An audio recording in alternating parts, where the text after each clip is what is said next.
Hello and welcome to another episode of Beyond the Black Rims. I'm Mars Girl. I'm Josh Knight the First. Welcome to Season 3, Episode 15. Or Episode 61 if you're counting. We've been gone for how many weeks? 3? 4? I'd say 4, right? Like a whole month? About a month, give or take. So somebody else probably knows better than I do. I knew the number and then I stopped caring. It really doesn't matter. What matters is that we're back. And we're here to finish out the season. There should not be any breaks between now and the end of the season, several weeks. Yeah, at least not counting this one. No, actually counting this one, 9 more episodes in this season. Okay. Then we'll take another small break and then we'll already be getting to Season 4. That's a little Pretty odd to wild, think about. right? Yeah, I'm gonna have to figure out something that looks better than this setup. And here I thought this setup was like, we're in the future! And maybe it's not all that great. Well, okay, this technically is the future because this is further on into time than when you thought of it. So yes, this is the future. That is in fact true. So we'll probably get to some stories of things that we've been up to and such. But I do want to talk about the main stories that we're gonna be getting to here a little bit down the road within tonight's episode. What was the first story? Right, Weird Al. Yes. Weird Al being completely awesome with his new album, getting #1 spot on billboards, and it's pretty friggin' amazing. Yes. Just been an amazing week for Weird Al. Second story we're going to cover is there's been a lot more information since we first reported the story about the Power Rangers movie reboot. Now we know who more is involved with the writing and what exactly they're taking to heart in terms of making this movie. And, that sounds good, yes? Yes. And, also, lots been going on with Sailor Moon. So much stuff. Lot of that. With 2 different anime going on, kinda, sorta, at the same time, an old and a new. The fan community is just exploded in hyperactivity, and it's just been an awesome thing to watch. So, we wanted to highlight a couple of things as these past weeks have gone on. Yes.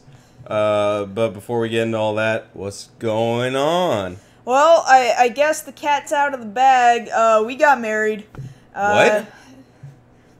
Oh, if you didn't know, then maybe we should call this whole thing off.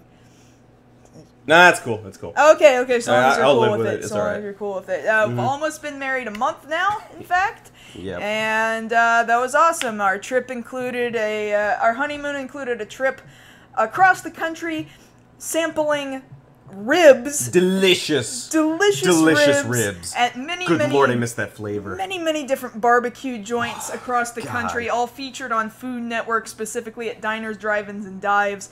And we ended up in Orlando and went to the major theme parks there, and that was a blast. Yeah, we don't want to take up all the time telling you guys about that. You guys are free to ask us more about that in the chat session. post-show, yeah. In the post-show, but just letting you actually- guys know, for those that helped out with the little funding thing we had on GoFundMe, again, thank you very much for that. It wouldn't have been possible without your help.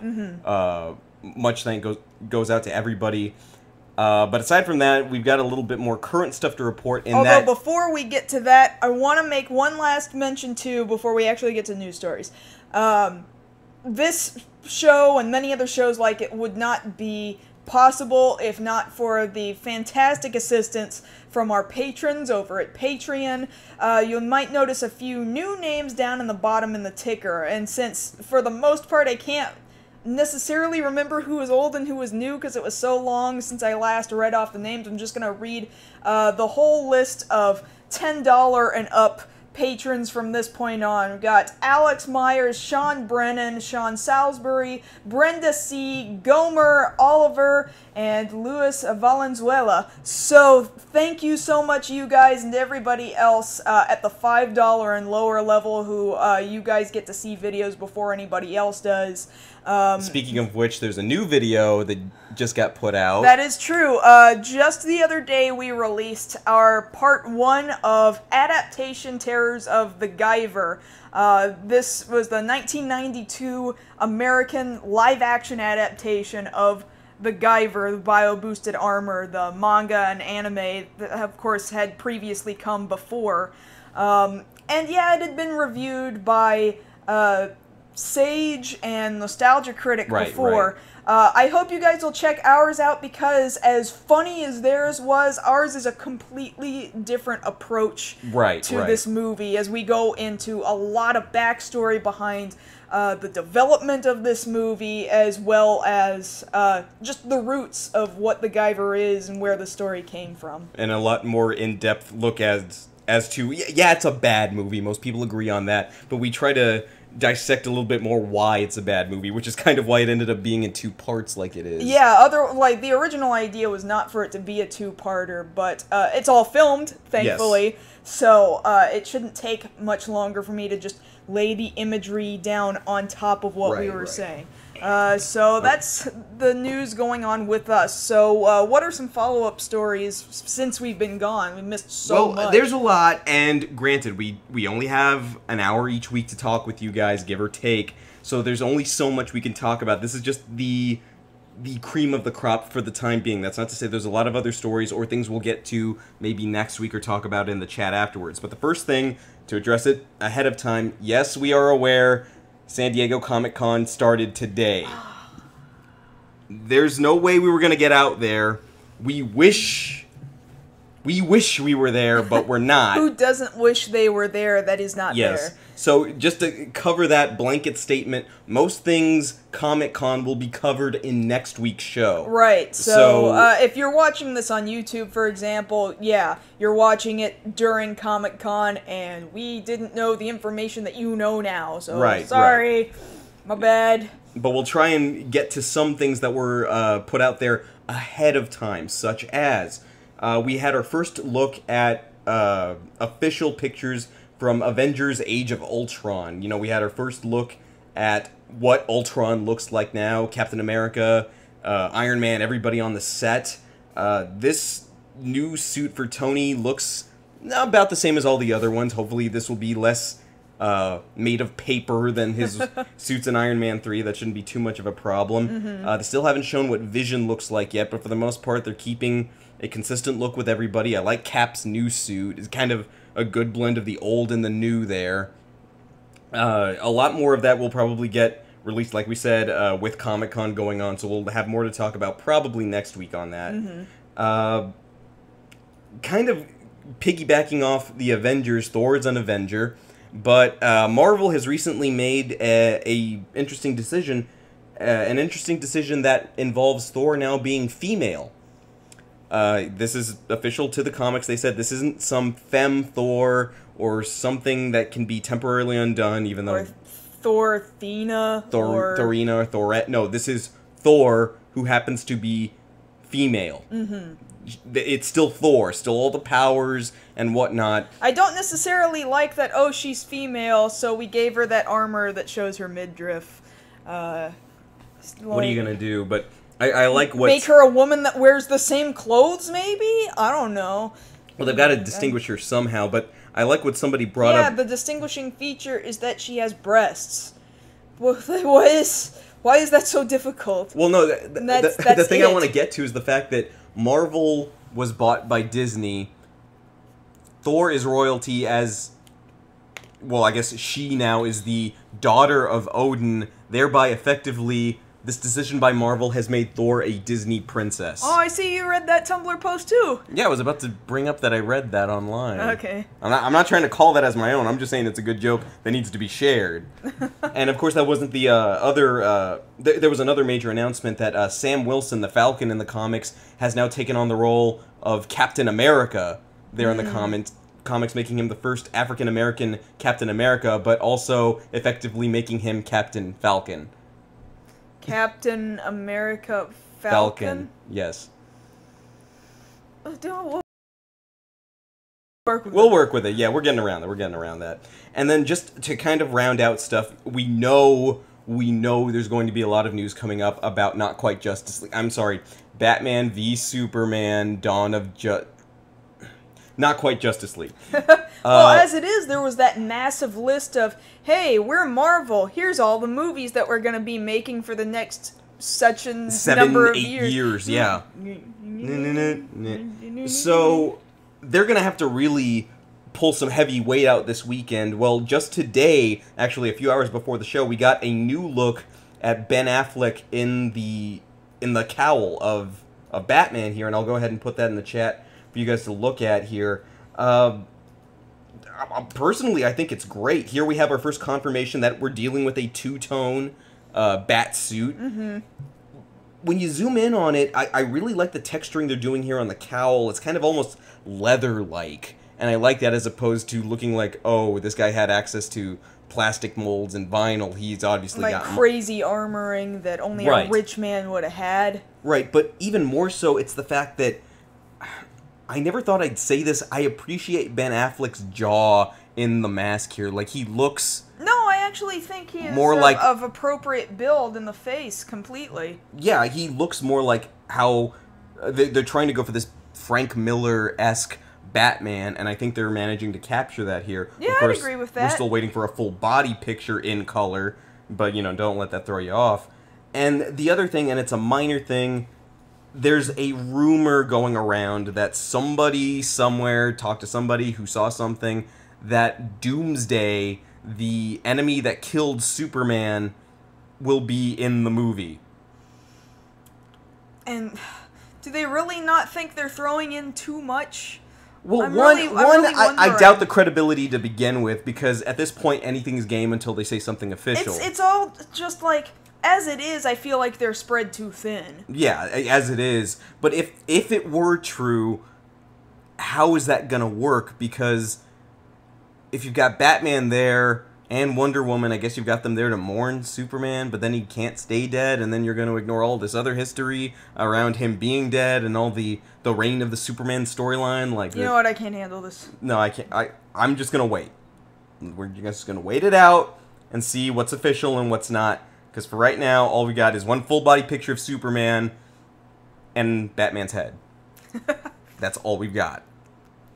Again, we still don't know enough. I know enough that I know I don't like the idea. Yeah, that's what I agree to. I know that I don't like it. I don't. Let's continue. Yeah, we'll get past that. So that's the follow-ups for now. Let's get to our first story, and it's a good because this guy deserves to be #1, and we're talking about Weird Al Yankovic. Oh man, this is the first time in the entirety of his over 30-year musical career that he has had an album that's hit #1 on the Billboard's charts. Yes. Now that's not to say he hasn't charted before. He's charted before with White and Nerdy. That made it onto the Billboard charts pretty high. But Mandatory Fun? The whole album, #1. And the thing is, we reported on this before that, you know, Al was thinking about, you know, doing another album, and, you know, now here it is. And there was that question of, oh, is it going to be his last album? Is he retiring? Blah, blah, blah. Clearly not the case. Well, he had said before that this is probably his last album, but that doesn't mean he's going to stop making music. He'll still release singles from now and again, and that's fine. Oh, yeah. You know, singles work great for him for what he does.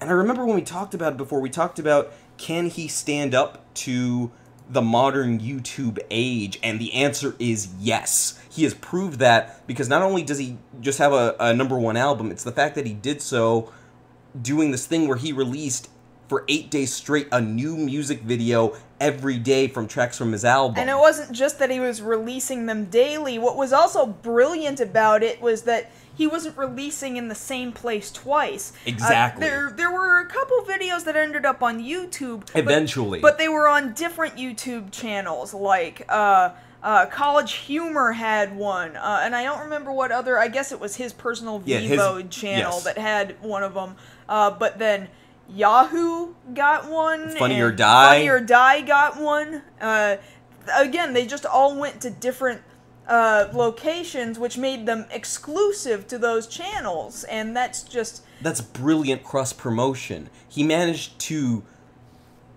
use the internet the way I guess we wanted it to be used. You know, because instead of taking it the traditional route of, okay, we're going to announce this thing way in advance, and then we're going to put posters up everywhere, and then we're going to release one video every 6-7 months. Even though you could totally go get the album and already have all the music, and then who cares about the video? Yeah, and then it might be 3 songs that maybe you like, maybe you don't. No, here he said specifically, I'm releasing these videos 8 in a row, and you guys decide which one is the major hit song off this album, and from there people are having actually a hard time choosing between his parodies on this. I know I was. A lot of people here are calling out to Foil, and I did think Foil was kind of brilliant. Like, okay, here he is, he's doing another food song. Like, that's classic Weird Al, right? Yeah, I'm happy he did another food song. And then he turns it around once he comes around to the second verse, and then it's about something completely and utterly different. Conspiracy theories and I aliens. was like,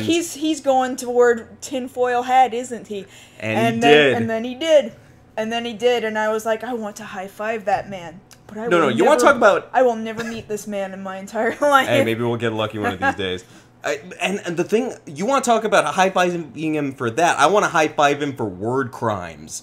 Because any number of people have had their problem with Robin Thicke's blurred lines. I've got no problems with word crimes. No, word problems. It's not just the fact. It's not just the fact that he made a parody, which is his chosen profession. It's the fact that he made a parody of a song a lot of people had a problem with. Mm-hmm. And not only did he change the lyrics, he changed the lyrics to something intelligent, calling out people on grammar errors and spelling and all of these other things, and I'm like, yes! Now, do that, and please! Realize, I mean, Al always has been known to be an intelligent man. Oh, yes, absolutely. Graduated 2 years early, valedictorian, 16 years old, right? Yeah. Yeah. He was friggin' brilliant. He's always just been brilliant, and I couldn't say enough.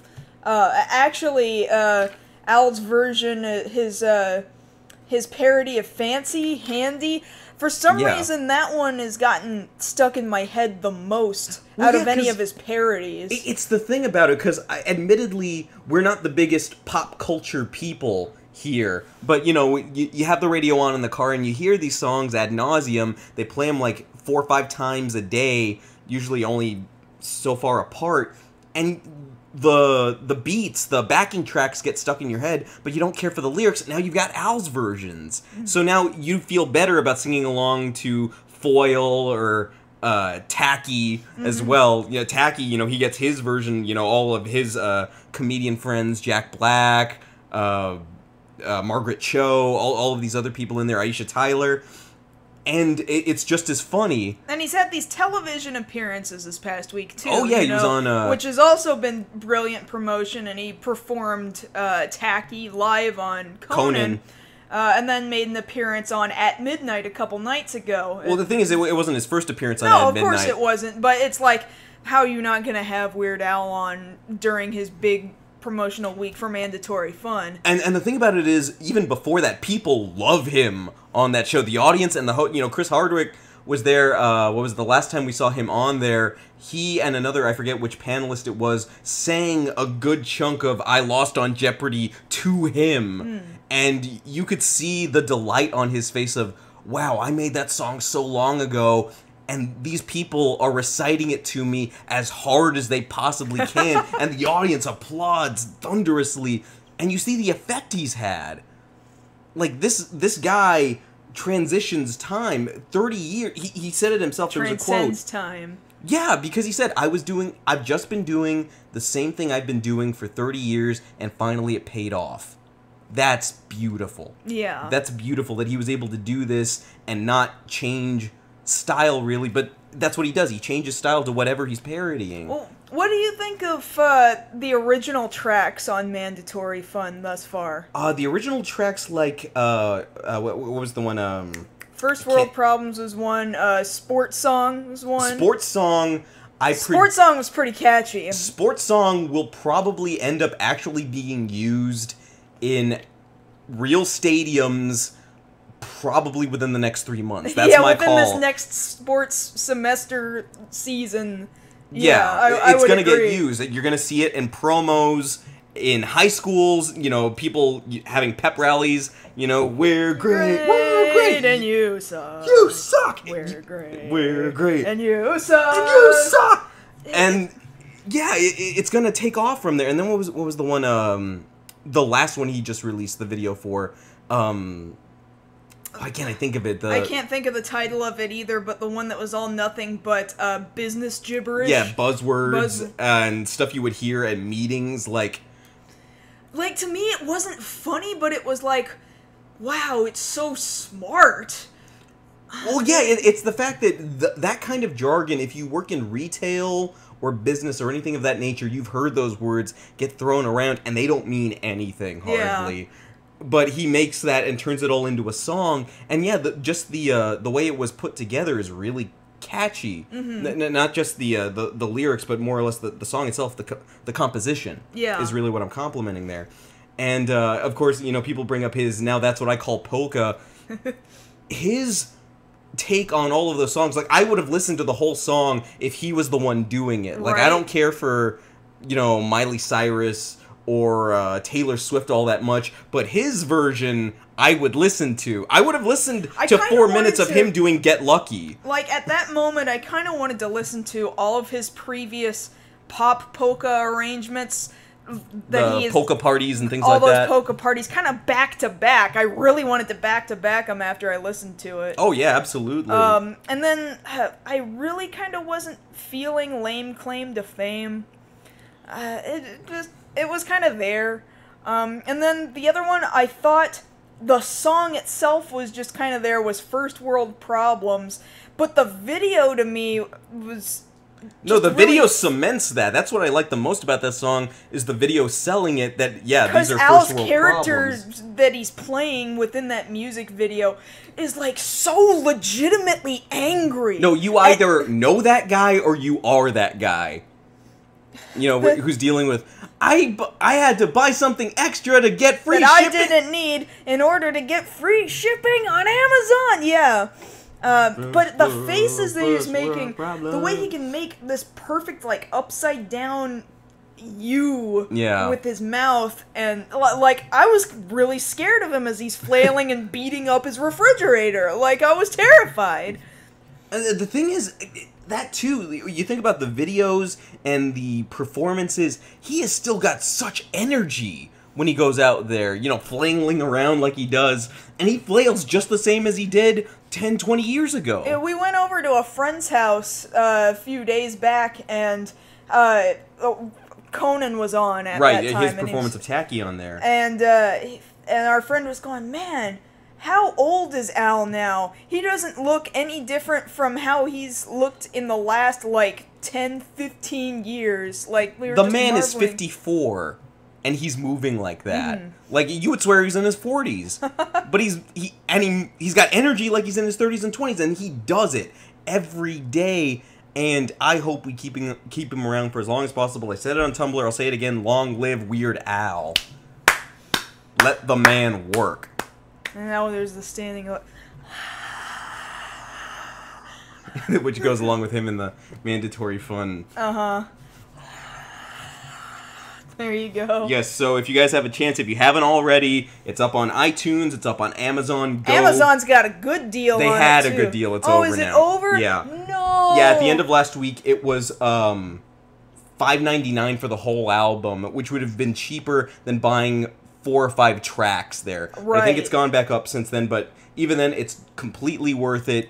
Go out, get a copy of Mandatory Fun, and hopefully we'll have some tours out of him. And when he does tour, we'll let you guys know, because we need to support Weird Al and keep him doing the things he does best. We've both seen Weird Al concerts. You know, My first concert was a Weird Al concert. I was able to get, I think at our both separate concerts, we were up almost front row. No, I was front row. I was nearly front row, and I was singing along every single lyric, and everybody else is looking around at me like I'm some kind of dumb idiot. I don't want to stay on this too long, but I want to at least get the story out. My first Weird Al concert, I was front row with my brother. Like, we were just, like, maybe 5 feet from the stage, maybe. And he goes into Smells Like Nirvana, and he does the gargling bit, you know, right? And yes, then I know what gargling sounds like. And he spits, and the spit landed, no joke, it landed on my face and my brother's face. Didn't get in the mouth, but just, like, on both of our faces, and we just look at each other and go, yeah! Like, that didn't bug us in the slightest. We were so hyped to be there, having him play all of our favorites there. And I look forward to the chance to see him again. Okay, Absolutely. So we will move on to major story number 2.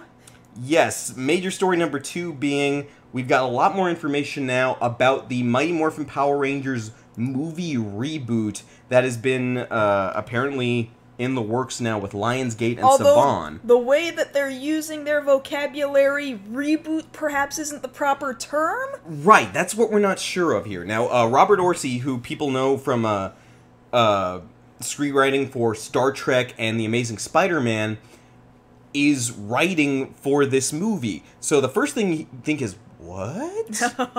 We've got an actual Hollywood-paid writer working on this? Like, I don't know whether that's like, okay, or that's like, okay. Like, I don't know whether to be afraid of that possibility or not. And he's also working with screenwriters Ashley Miller and Zach Stentz, who worked on X-Men First Class, which, even by your standards, you who doesn't like X-Men movies, wasn't a bad movie. Well, it was the least of the bad movies, yes. Okay, fair enough. I actually thought it was pretty good. But, you know, they're working on this movie, and again, it's like, wait a minute, why are they working on this? Like, don't these guys have better things to do? Like, work on Spider-Man and Star Trek, you know, real large franchises? I mean, not to say Power Rangers isn't a large franchise, but the whole thing that they're trying to do here is make it a big movie franchise, which never really happened. Right, which they kind of got close, and then they really dropped the ball with their secondary movie that they released. Well, because Galaxy? No, it was Turbo. Excuse me, Turbo. No, because there's another... I absolutely didn't care about the second movie. I also didn't care about Power Rangers past Mighty Morphin, so...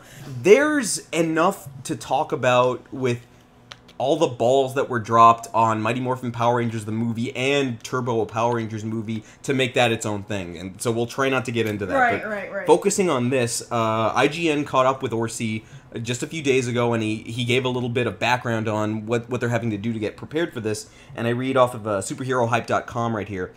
One of the first things we did was learn and read. They, the writers, have 600 pages of research that they have on this stuff. We read through the synopsis of everything they did, and we're actually taking into account quite a bit of the canon in a real way. Saban cares very much about that.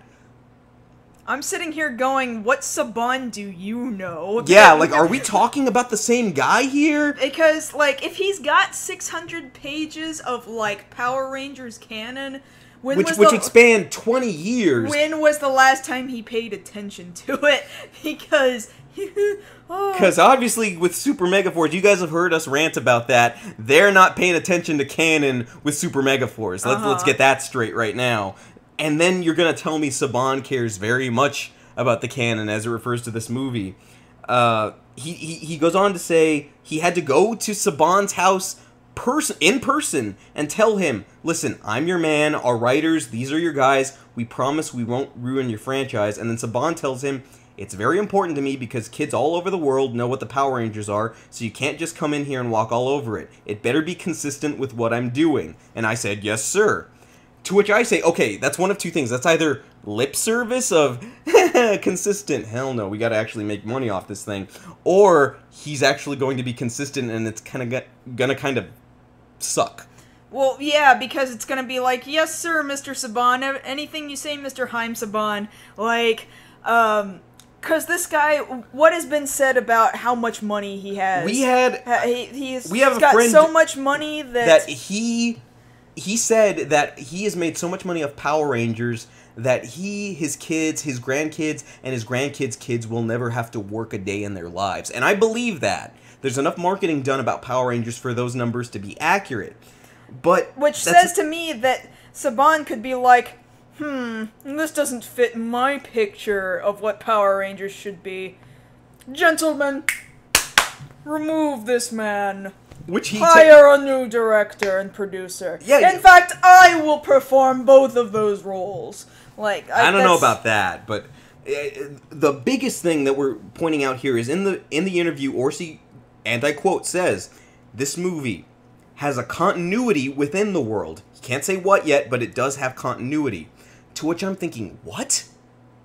What do you mean continuity? One, you already had to talk to us about Saban telling you that he wants continuity, but you're saying this movie is within continuity, but we've also heard that this is also a reboot. So how does that work? I mean, does that then mean that it is a reboot, however, it is following the exact same path that it already treaded? Because that would be kind of boring unless all you're there for is eye candy of super awesome, hardcore Power Rangers cinematography, which is what I thought the first Mighty Morphin Power Rangers movie was supposed to be. Well, yeah, that was the problem. They got caught up with flashy images and really... And super hardcore suits. But really, that's all you get, and you get that within the span of, when you cut up the movie, maybe about 20-25 minutes out of this whole 90-minute movie. The rest falls flat because the writing, again, that goes into problems that movie had. The writing kept changing on a daily basis. They had problems with switching out actors left and right. There were scenes that were filmed that never made it into the final cut. You know, the problems... Who did I say? Which one of the guys on the Guyver did I bring up to you? Steve Wang. Yes. Was originally brought on to work on the Power Rangers movie, the first Power Rangers movie, and he was like, I've got some ideas to make this a good movie, and they were like, no you don't. Bye. Right, see, that would be an example of them having done that because it didn't quite match up with, you know, the vision they have for it. And really, vision is a very iffy word when it comes to the Power Rangers, because really what you want to get across there, yeah, is that whole, you still want to retain that 5 teenagers with attitude become superheroes and save the world from some evil using giant robots. I mean, yeah, that stays true every time, but if the writing's not there, people don't care. That says as much now when, yeah, you're still selling to kids, but you have to be a little bit more aware of your older fans, and there's got to be something there for them. And that doesn't mean, and I want to make sure I say this, that doesn't mean giving Jason David Frank a part. That does not mean that. And I want to keep off the bashing because we do that too much as it is. But you have to find a balance there. You have to. It's the same thing going into this Ninja Turtles movie that's coming out at the beginning of August.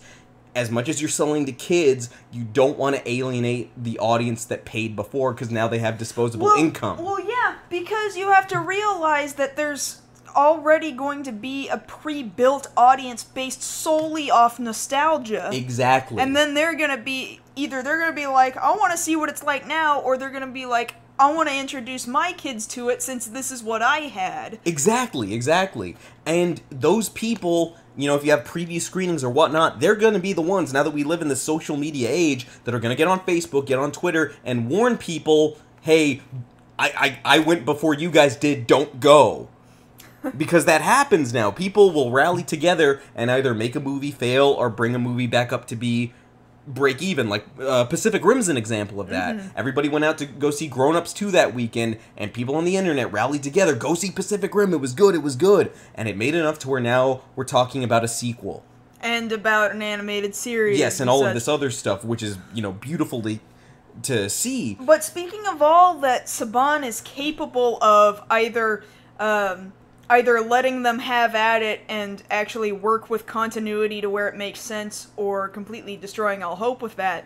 Like, you guys heard about Chroma Squad? Right, there was that too. Chroma Squad was this independently made video game, which actually lends itself more towards... It was under a Kickstarter, Yeah, it was under a Kickstarter. And it succeeded. They made their goal, they made their game. And they're friggin' close to release. Right. So what happens is, just to explain a little bit, Chroma Squad was this independently made game that kind of lends itself to the genre, whereas you're the director, and you in the game are making a Super Sentai Power Ranger-esque series. 5-team squad, you know, colorful squad of and heroes. You get to allocate money towards costumes or writers or upgrades and things like that, and it's you making your own series. Well, Saban kind of in a weird way took legal action on them, not necessarily against them. They say they're working on a way to amicably satisfy both Saban and the company and hopefully be able to put the product out. But that still comes across as kind of a dick move. Well, yeah, because basically that's Saban saying, hey, this looks a lot like Power Rangers. If you don't talk to us, we'll probably shut you down. That's really what it amounts to. Pretty much, and it's kind of that whole thing. I don't see that as being any different from what you say happens on YouTube. You know, you put your product together, you slave over a computer for endless hours, and then you finally have this product, you're ready to put it out, you put it out, and then some dick over in Denmark's like, copyright, and then what are you gonna do? Yeah. It's kind of the same thing. You work on this for so long, and then somebody comes along and says, you can't make money off this. Mm-hmm. And these are the people we're having to deal with that say, oh, we care about continuity. No, what they care about is the bottom line, which of course goes back to the money. Now, bottom line is their bottom dollar. Exactly. Saban himself has giraffe money, but he's not putting any of that giraffe money towards the series proper that you're seeing right there on Nickelodeon right now. I'm guessing he must have used some of it to get Lionsgate in on this and these big writers. Oh, I'd imagine so. Otherwise, what actual legit producers would have jumped onto Power Rangers of all things? Well, because you could use that argument, at some point everything gets remade. Nostalgia brings everybody back. That's why people are trying to make He-Man movies and Smurfs movies and Gem and all that. But at the end of the day, is it going to be a good product? Is it something people are going to want to spend their money on? It's still too early to say. Now, I was thinking about it the other day, and I'll go through the whole thing to where you correct me on it, trying to figure out where this would fit in continuity with all of the other series, because what I thought for a second is, well, if they want this to fit in continuity, but it's not a reboot, they would have to use a team that isn't already being utilized. And then I thought for a second, well, maybe it's Go Busters, because we saw that after Gokaiger footage, they've jumped to Kyoryuger footage, leaving Go Busters not used there in the middle. Mm-hmm. But then when I brought this up to you, you brought up a good point. Well, I was saying, if they were going to use Go Busters, and if they were going to use footage of Go Busters, mind you, there's no way that we would not have seen U.S. copyright information. Like, that would have already been leaked, that Saban purchased Go Busters, right. To utilize. However, it could just be that all they did was purchase Go Buster costumes and suits and stunt suits and that sort of thing and props, and they just bought them off of Toei, and then they filmed their own footage for Lionsgate. Which is entirely possible, because when you look at how they did it for Super Mega Force, they don't have to tell anybody that they were utilizing certain footage or certain suits seen in the footage, namely the older Sentai teams that we didn't get represented over here. Mm-hmm. They don't have to report that. If they end up getting suits but aren't using stock footage, they don't have to report that. Mm-hmm. They can just use them and make completely new footage. That doesn't need reporting. Mm-hmm. And if you're making a whole new movie, yeah, you wouldn't want to use stock footage. If any of the stock footage you're going to use is going to be in there, it's footage from Mighty Morphin up through now with Super Mega Force. Mm-hmm. So maybe that's a possibility, but it's doubtful. Yeah, I'd say it's pretty doubtful. So as far as that's concerned, we're going to keep on top of this. I bet you, I'll tell you right now, I'm going to stay on top of this and find out what it is, because yeah, nostalgia is a big thing for it. Power Rangers, I honestly believe, made me who I am today, and I want this to be a good product. And this sounds like you've got good people on this product. I'm confused at the good names on it, if I may say so. No, that's fair. That's perfectly fair. So we'll have to stay on top of that and see what they actually end up producing. This is definitely something we won't hear about next week from San Diego Comic-Con, but who knows, maybe by Power Morphicon they'll have said something. Good lord, now Power Morphicon is starting to, acknowledge Super Sentai actually existing? Yeah, that's worth mentioning, the fact that this year... Only briefly. This year at Power Morphicon, they have Geki's actor, who's the Tyranno Ranger in...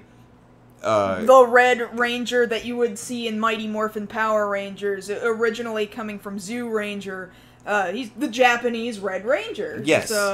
He will be there for the first time. Yuta Mochizuki, who was also Kamen Rider J, he will be at Power Morphicon alongside Austin St. John.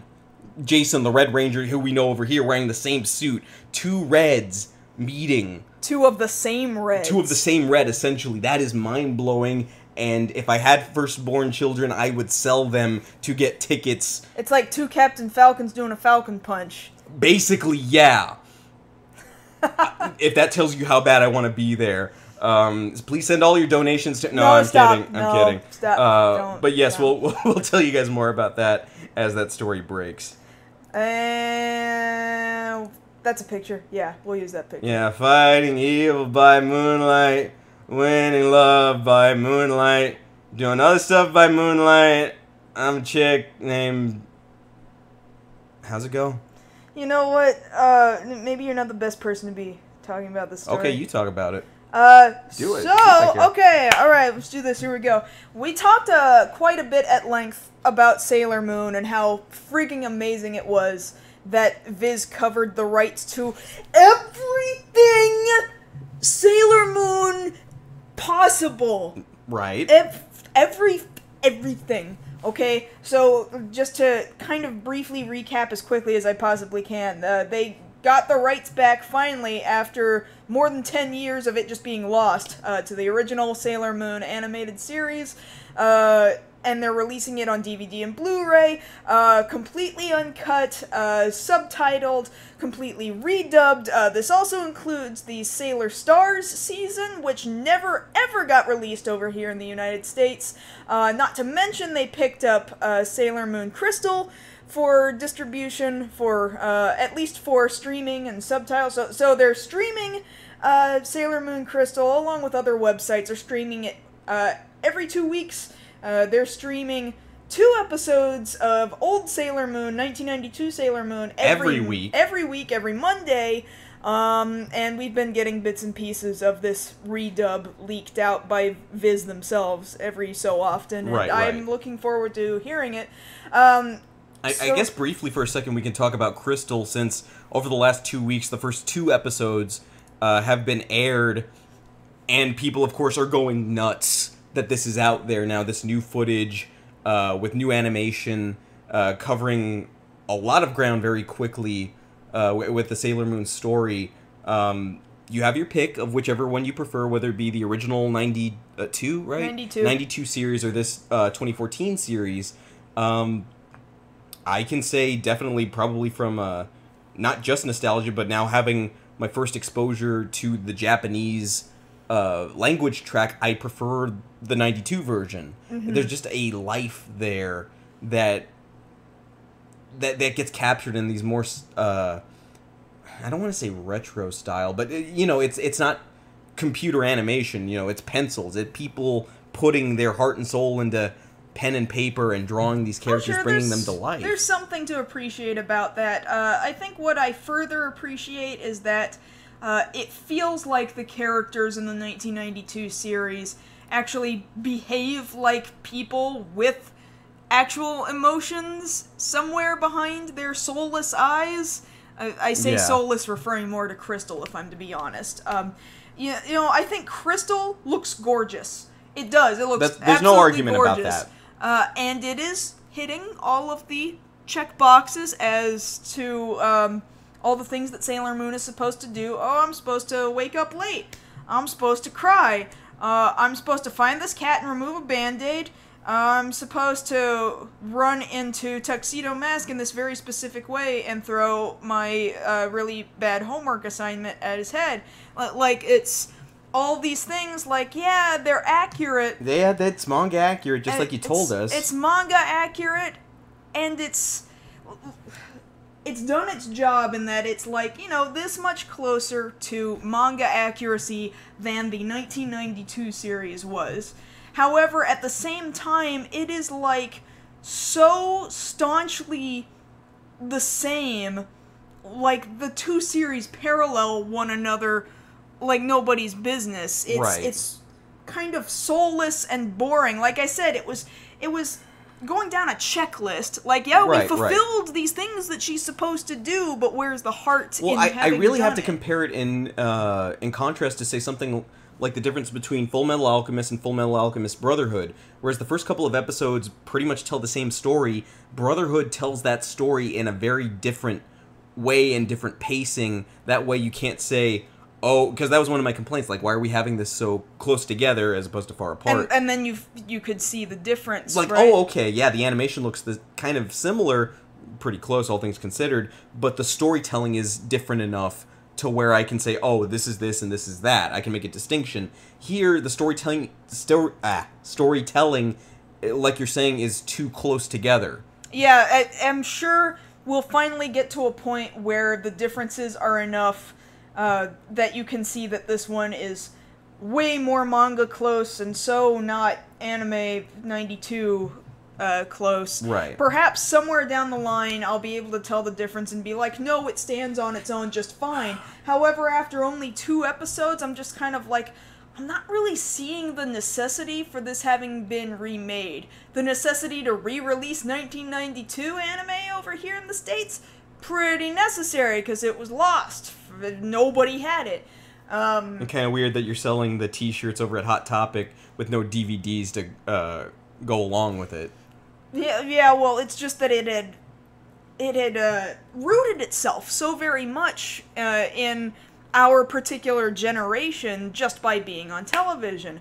But for being so close, in fact, this is where to get to on this topic. There were a number of fan-related projects that came out just this past week. Somebody on Tumblr earlier had released a video that took the audio from the original Episode 1 Deke dub of the 1992 Sailor Moon and just slapped it down with imagery from Sailor Moon Crystal, and, you know, they just barely edited it to sync to time out a little bit better. Now, granted, the Deke dub's not fantastic, but it tells basically the exact same thing that the Japanese subtitled version would tell you, just with some name changes, plus an incredibly huge spoiler right at the beginning of Episode 1, but that's neither here nor there.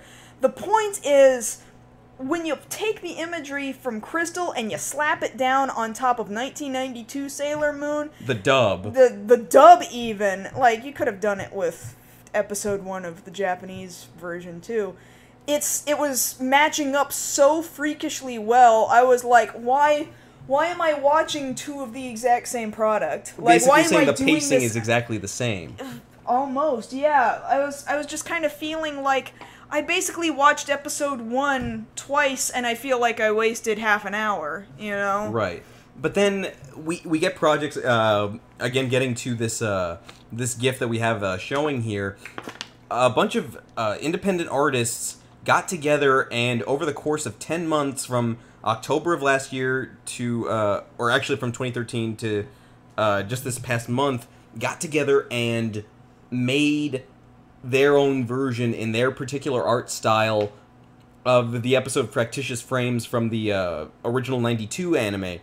And they've done so for every shot. Every time the camera changes angle, it's a new art style between all of these animators. 250 animators plus collaborating on this, yeah. And the result is the proof there. You know, we always try to talk about, you know, fans going out there and doing the thing and loving something sometimes a little bit better than, you know, your average Hollywood producer. And here, this is an example of it. Even though the styles are sometimes a little crude or weird, it's still done out of love for the franchise, out of love for this thing that they grew up with. And you can see it. Some of these frames are actually very well drawn. Like, you could watch a whole episode of this frame just for 20 minutes. Yeah.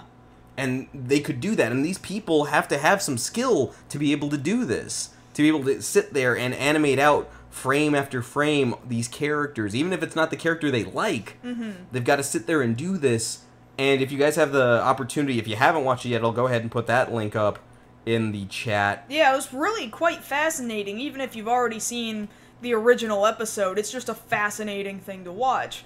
But yeah, there's visual differences between Crystal and 1992 anime, and, you know, again, the art style for Crystal is meant to look very much like the manga. And I'll tell you one thing that Crystal does correct, and it's that you don't have to wait like 10, 12 episodes to finally pick up the next Sailor Scout. Admittedly, the pacing in the 1992 version was pretty bad, and that's because the manga was being printed at the same time. It suffered from the same problems that Dragon Ball Z had at the time. Or Rurouni Kenshin. Or Rurouni Kenshin, where you're making all of this filler in order for the manga artist to finally catch up and tell their story so that they can make the anime adaptation. It suffered from that pretty greatly. But if you were to cut that filler out and just go from Sailor Scout to Sailor Scout, you'd have a pretty concise story. Right, of course. I don't know. I feel like, and again, perhaps this is telling of my own preferences, and perhaps it should be telling of my own preferences. No, 1992 version isn't completely artistically accurate to the manga, nor is it completely storytelling accurate to the manga, but at the same time, I feel like the facial expressions they were able to make give so much,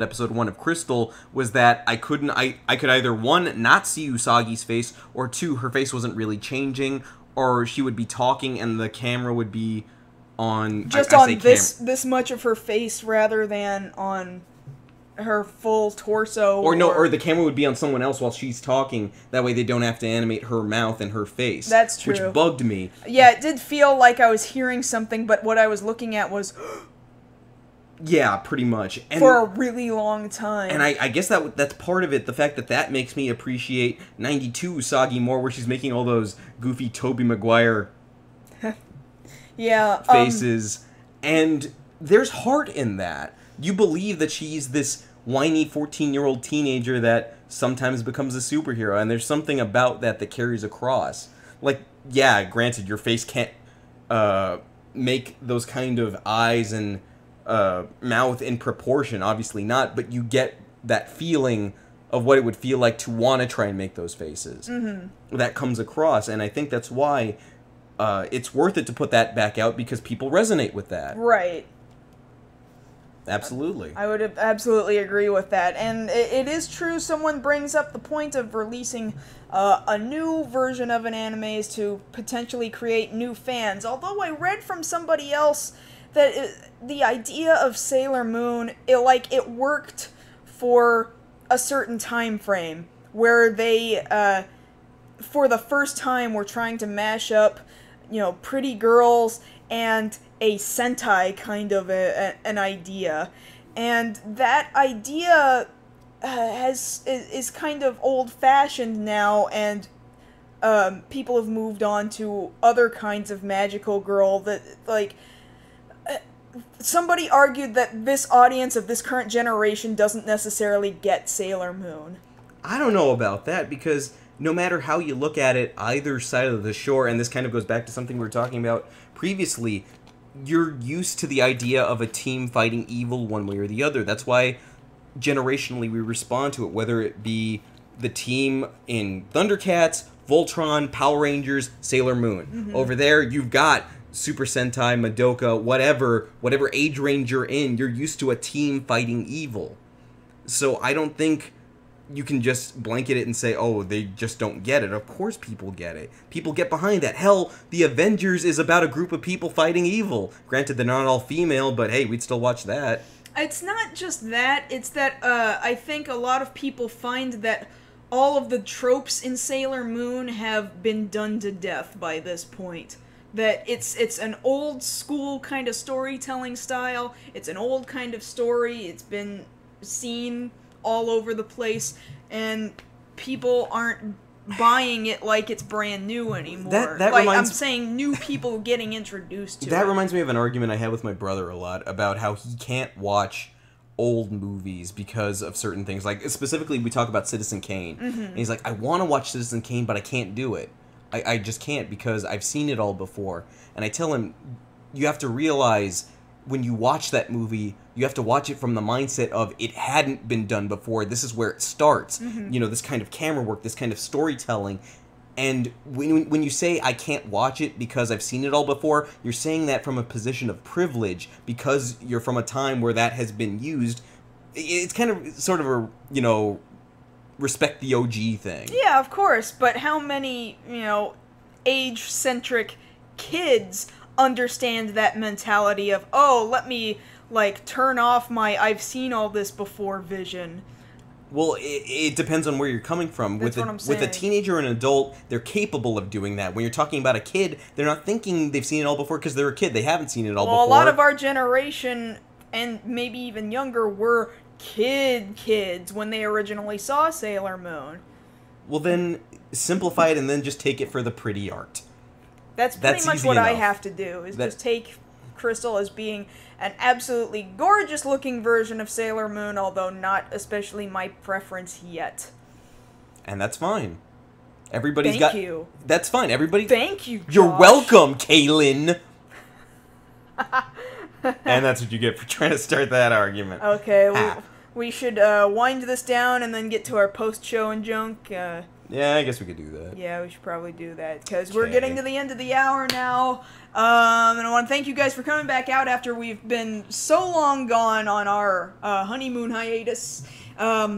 If you are here with us live right now, hang out with us for another half hour where we'll just talk with you. We'll probably talk about what we did on our honeymoon a lot, but we'll probably Or you guys can ask about other stuff we didn't get to in the show. If you're a patron, as soon as this goes off air, I'm going to prep this so that it'll go on YouTube and you can just access it for the next day before the YouTubers get a chance to take a look at it.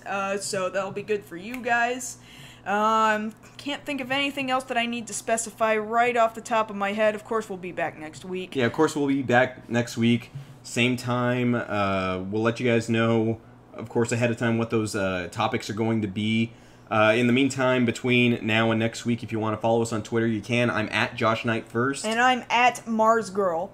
So until next week, this has been Beyond the Black Rims, and we'll see you guys then. Okay, bye.